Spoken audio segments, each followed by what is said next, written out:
আমরা এখন বেশিরভাগ ক্ষেত্রে দশমিক গণনা পদ্ধতি ব্যবহার করে থাকি, অর্থাৎ আমাদের সব রকমের হিসেব যেমন টাকা, ওজন ও মাপের বিভিন্ন এককগুলো একে অপরের সাথে 10 গুণের বা 10 ভাগের সম্পর্কে সম্পর্কিত। যেরকম 1 মিটারের 10 ভাগে 1 ডেসিমিটার, 1 ডেসিমিটারের 10 ভাগে 1 সেন্টিমিটার, আবার 1 মিটারের 10 গুণে ডেকামিটার, তার 10 গুণে হেক্টোমিটার, তার 10 গুণে কিলোমিটার। এটা এখন মোটামুটি সারা পৃথিবীতেই প্রচলিত পরিমাপ প্রথা।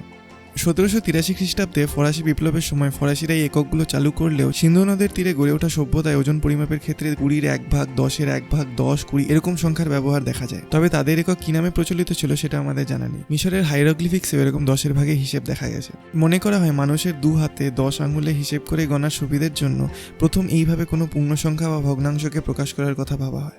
তবে এটা ছাড়াও প্রাচীনকালে ব্যাবিলনীয় সভ্যতা ও চীনের ক্যালেন্ডার তৈরির ক্ষেত্রে একটা আলাদা ধরনের গণনা পদ্ধতি ব্যবহার করা হতো।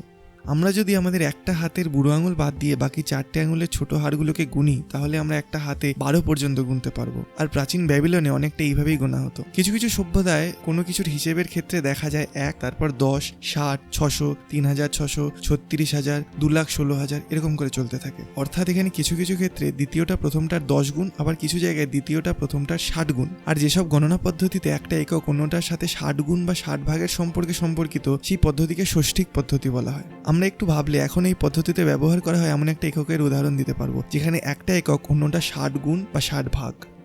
1 মিনিটে 60 ভাগের 1 ভাগকে আমরা 1 সেকেন্ড বলি, আবার 1 সেকেন্ডে 60 গুণকে 1 ঘন্টা বলি।